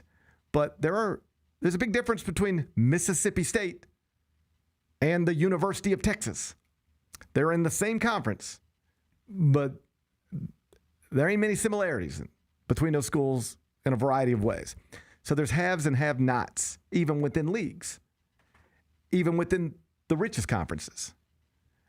Ohio State is not Iowa, and vice versa. But if you ever let these people have what they want, which is just the biggest brands and nothing but everything else go over here, that dies. You don't get that. Not in that way. And you'd lose something. I don't know anything about college baseball. I can't name you a college baseball player outside of somebody's kid who I know. But that was an awesome, awesome sporting event last night on television. High-stakes baseball game. I was only watching because I had an interest over here and an interest over there. But once we locked in on it, like it was a fun way to spend a Monday night. Yeah. High-stakes baseball game. And then whichever way it goes, you got that post-game scene. I thought ESPN2 was terrific to just – they could have taken that, just lay out. I don't need any announcers. Just turn the mics on, leave the cameras on, keep shooting it. It was a really beautiful scene last night. If you get a chance, go listen to the audio. It was great. Number 4. Congratulations to Mark Pope, Kentucky basketball coach. He has secured a commitment from Milan Momcilovic, who was the best remaining player in the transfer portal. Remember how I was just telling you there is a haves and have-nots even within power conferences. This is a great example of that. Milan Momcilovic is from Wisconsin, has been at Iowa State for 3 years, second team All Big 12 last season, loved Iowa State, wouldn't have mind going back there. Iowa State loved him, would have loved to have him back. Iowa State's a Big 12 program, been to Elite 8, Sweet 16s, never missed the tournament under TJ Otzelberger. Great home court advantage, power conference affiliation. Iowa State is one of the best basketball programs in the country. And they could not compete with Kentucky financially to keep their best player. Haves and have-nots, even within power conferences. Last year at Iowa State, Milan Momcilovic, I was told, made somewhere between $1 million and $2 million, closer to 1 than 2. So what do you do when another school comes in and says, here's 6? And it's probably north of 6, I was told. Yeah. So when Kentucky comes in and says, here's $6 million, Iowa State doesn't have that budgeted. I'm not saying there's no way to get it, but even at some point, is it money well spent if you're Iowa State? Because these are two different programs with two different sets of resources. And also, and this is the biggest factor, two different coaching staffs in two very different places. TJ Otzelberger is a king right now in Ames, Iowa. He wants to have another great team. It's ranked preseason top 20. But if he doesn't, he's fine. He's fine. There's not job pressure on him right now. If Mark Pope doesn't have a good year, he's fired. And so why is Milan Momcilovic worth $6 million to one school and coach and just not worth that to another school and coach? A, because this school has it, this school doesn't. B, this school is desperate and this school isn't. Mark Pope knows if I don't have a really good team, I will not be the coach on April 1st, 2027 at my alma mater. So I have to do whatever I have to do. And Momcilovic was brilliant, or his representation was. They didn't only go in the draft. They got into the transfer portal, and then they withdrew from the draft, and then they said, hey, Arizona, you just lost Koa Pete to the draft. You got that Koa Pete money still laying around? If so, offer it to us. So if Arizona's got $5 million laying around for Koa Pete, he decides to stay in the draft. Well, Tommy Lloyd just pick up the phone and go, I'll give you the $5 million. Well, guess what that motivates Kentucky to do? We got 6. Louisville. Hey, Louisville, I know you spent like $25 million. You want to spend another 5 or 6? Let's get you in here. And then you just get everybody involved. And at the end of the day, you know who got this done? The school with the most resources with the most desperate coach. Is Milan Momcilovic worth $6 million a year? Probably not. That's AJ DeBon's number. That's a Cooper Flagg number. Yep. He wasn't first team All Big 12 / All-American. He was not an All-American. Second team All Big 12. Great shooter. But like, they didn't just, this isn't like a first team All-American. Right. So why do you pay the $6 million? Because you need him. Peace of mind, quality of life. You ready for this? This is a real thing. If Mark Pope's on vacation right now with his family, If he would have missed on this recruitment, his life would be hell every day until the start of the season because he'd have an unranked team at Kentucky in a hot seat year. The fans would be debating and discussing coaching candidates on June 2nd if he misses on this yesterday. But because he got it, now he's going to have a team that's going to show up in the top 20 of everybody's preseason rankings. And the season will start and the games will go however they go. But at least after getting this done from now until the start of the season, you can walk around feeling relaxed, feeling calm, as opposed to walking around feeling like I didn't get the job done in terms of roster construction, and now I'm up against it, and my fans already want me fired. Like, how much is that worth? The next 5 months, you can have peace of mind and calmness around your program. How much is that worth? 6? 60? Whatever it cost. Right. Whatever it cost. That's really what it was for Mark Pope. He couldn't lose this player. He could not lose this player. The message boards in Kentucky would explode if he lost this player. So he couldn't. And, oh, buddy, that's a great time to be that player. Leverages everything. Momchilovich had it. And now he's a millionaire many times over. Number 5. Scheduling news this morning for the Arkansas Razorbacks. Be quick on this. John Calipari and Tommy Lloyd have announced a home series, in part at least. 3-year series to start. Going to play Phoenix, Tucson, Fayetteville. Could do a 4th game in year 4 at a neutral court. More Arkansas-centric. But Arkansas, Arizona, 2 big brands, both in the preseason top 15 of the top 25 and 1. It's another big-time neutral court or big-time non-conference college basketball game that is being made in a time where more and more coaches are leaning into, we don't have to do a million bye games and schedule light. It's a 76-team tournament. If we can't get in, then we just suck. Let's go play games that are interesting, compelling, and that can also make money. That's the other thing.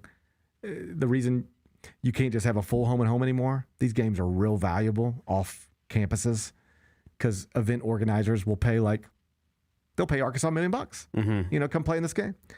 If you play it in Fayetteville, the SEC owns that. And then the SEC media rights partner owns that. And if you play it in Arizona, then the Big 12 owns it. And the Big 12's media rights partner owns it. But if you can take it outside of a certain part of geography and get it off campus, then it can become an event where you can generate more revenue. And so in the world of NIL, college coaches, it's sort of it's a weird spot to be in. Everybody agrees college basketball is better on campuses, not neutral courts. But everybody also agrees you need to make money however you can make it now to pay players. And if somebody says, hey, instead of playing, John Calipari, instead of playing Arizona in Bud Walton, play them in Nebraska at the Pentagon, and we'll give you $1 million for that. It's like, well, I need the $1 million, so let's go to Nebraska. And that game is not as interesting in Nebraska as it would be on one of the campuses, but more and more schools are going to neutral courts because that's where you can make the money to put back in your players' pockets. And this series seems to be a compromise between the two. It'll end up being 4 years, 4 games, and half of them will be played in true home road environments, and the other half will be neutral court games where, they get money put in the bank. We got to get that Arkansas-Memphis series. Well, that's the other thing here is that, when John brought the Razorbacks here last year for the preseason exhibition, he gets asked that question. He's non-committal. But if you want Arkansas and Memphis to schedule a game, it would have to fall under the umbrella of one of Arkansas's big, high-profile non-league games, not a bye game. You're not buying Memphis. So it'd have to be some sort of home-and-home big game. And for every one of these he does there, it's one less he has available to do for a Memphis or anybody else. But I never thought he was going to annually. I would, but to your point about the money that you can get from a neutral, let's just play it in Little Rock and call it a neutral. Yeah, I mean, it's more complicated than that, and I'd have to look at contracts and stuff to figure it all out. But there's ways around it.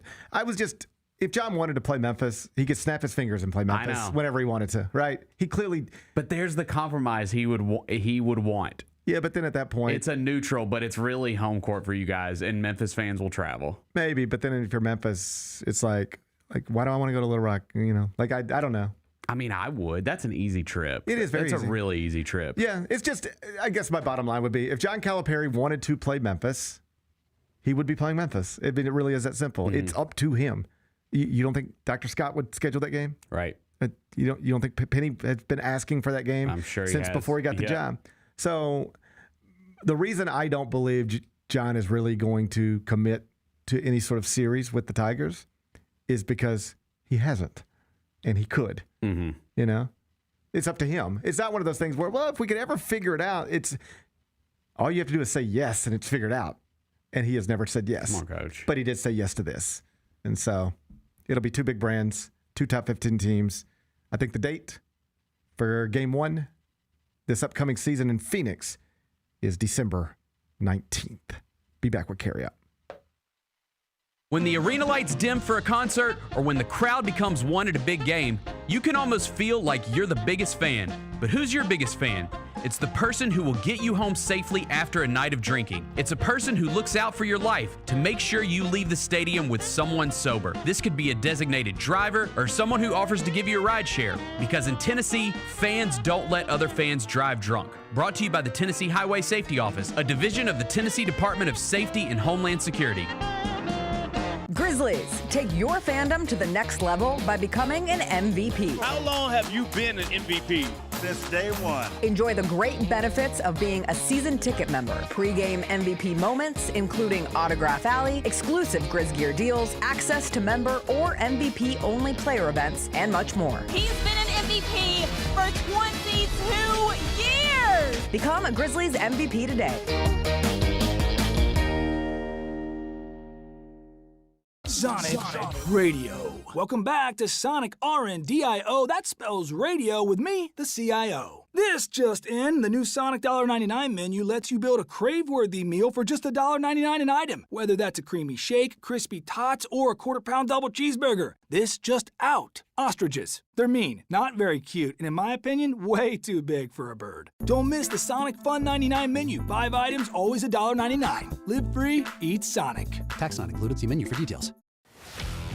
Let's face it, there's a lot of trash talk in basketball, but the great teams let their performance do the talking. Like Ford F-150 with Pro Power on board, a class-exclusive industry-first feature that turns your truck into a mobile generator and leaves the competition speechless. Ford F-150, official truck of the Grizzlies. Greatness starts here at your Mid-South Ford dealer. Class is full-size pickups under 8,500 pounds, GVWR. Orthopedic injuries can be unpredictable, unforeseen, and unscheduled, and Ortho South understands this better than anyone. Since your injuries don't make appointments, you don't need to either. That's because Ortho South welcomes walk-ins during the weekdays, in the evenings, and even on Saturdays. So next time an unforeseen injury makes an unscheduled appearance in your life, visit orthosouth.org to find your nearest urgent care location. Just walk in, and Ortho South will take care of everything, especially you. Learn more at orthosouth.org. That's orthosouth at orthosouth.org.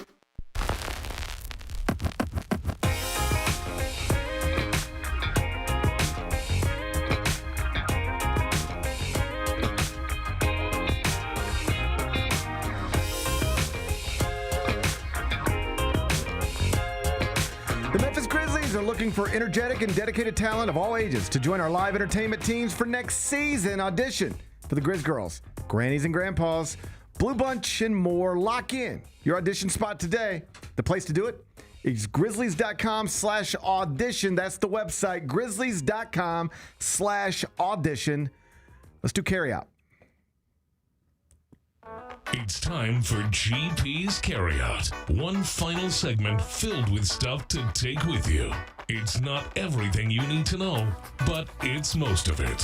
What did we miss today? Well, Bennett, as you know, we are living in the year of Taylor Swift and Travis Kelce's marriage. 2026 will go down in history as the year that Taylor Swift and Travis Kelce were married. Mm-hmm. That's happening this year. Yep. You know that, right? Yep. Speculation has been running rampant. Oh, I thought you were going to tell me about the new single that drops on Friday.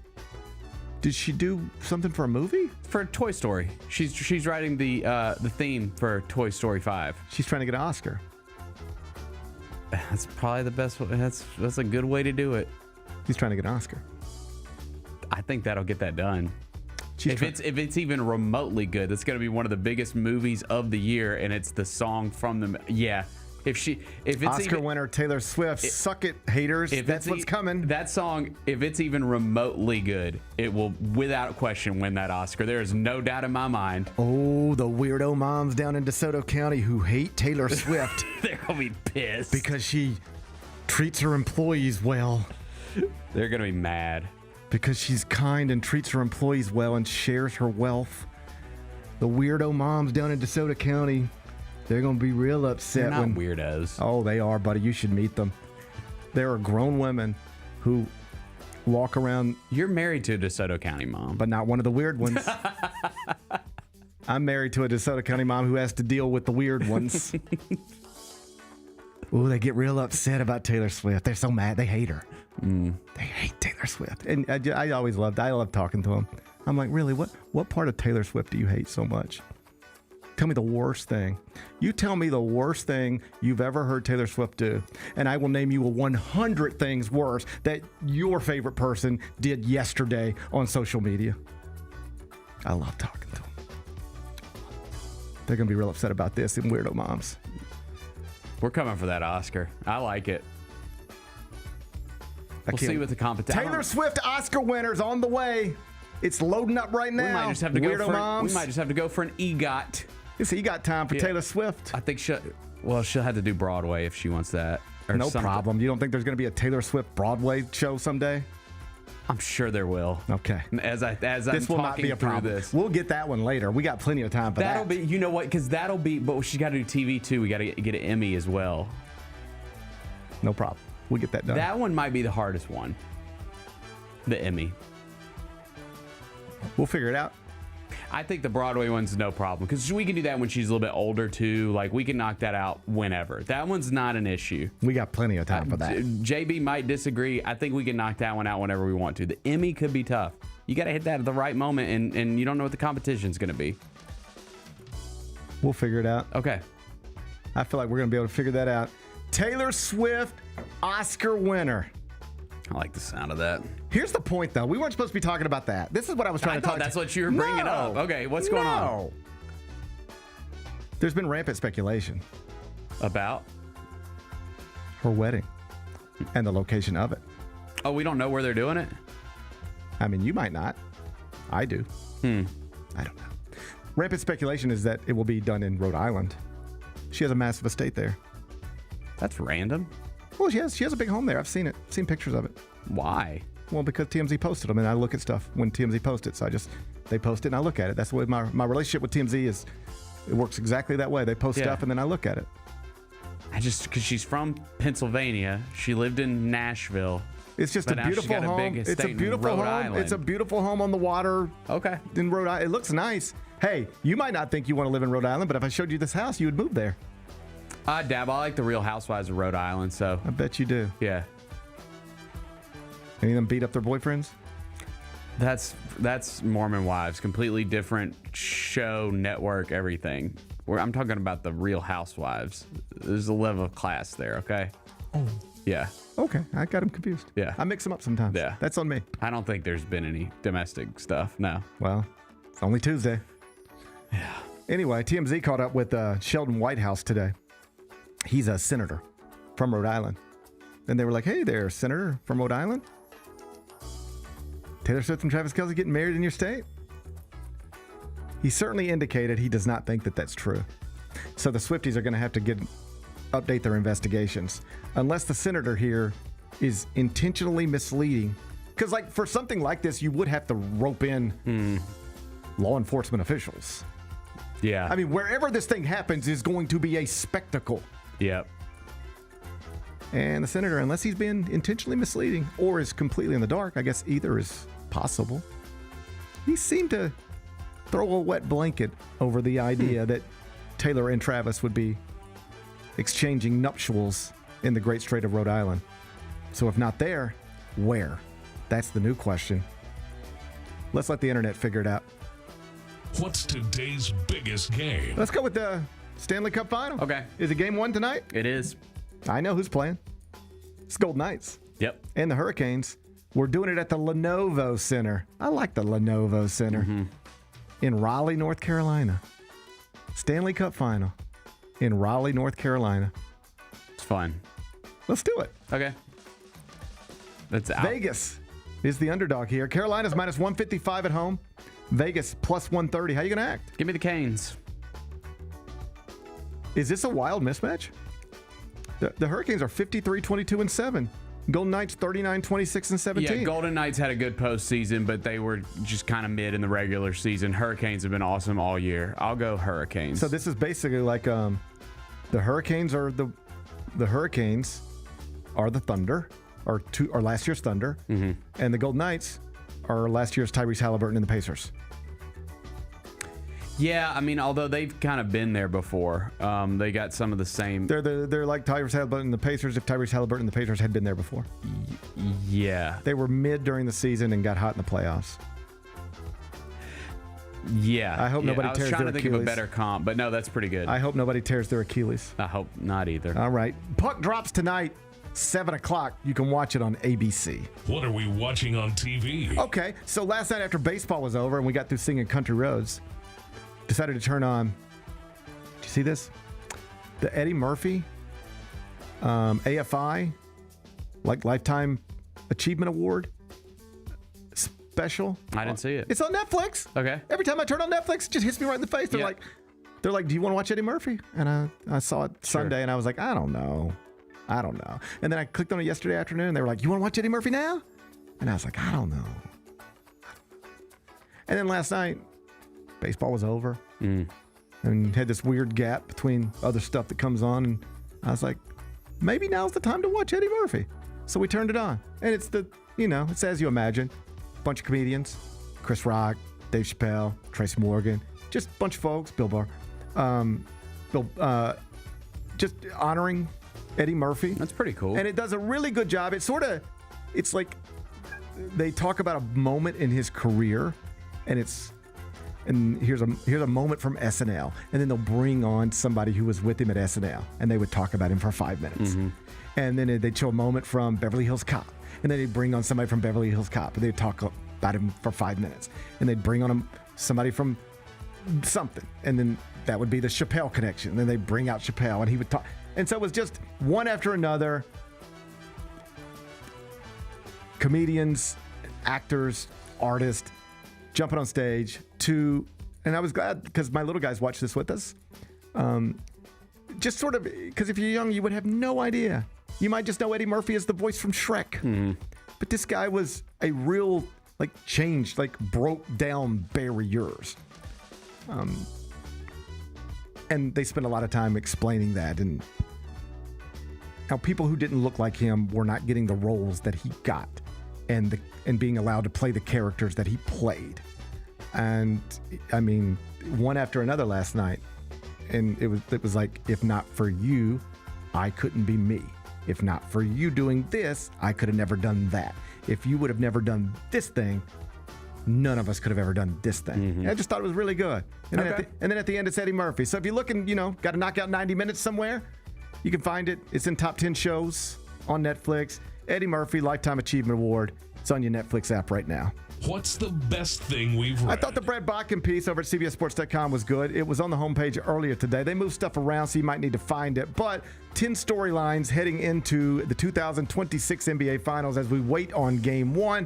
Go read it. Brad Botkin is your author. What's on tap for tomorrow? Tomorrow's going to be great. It's Wednesday. Game 1 of the NBA Finals. Knicks and Spurs down in San Antonio. I'm fired up. I am too. Chris Vernon will join me in studio. He'll help us get ready. Can't wait. Enjoy the rest of your day. Try to enjoy mine. Gonna be back here tomorrow at 10. Till then, be careful, be kind, be good. Rep your hood.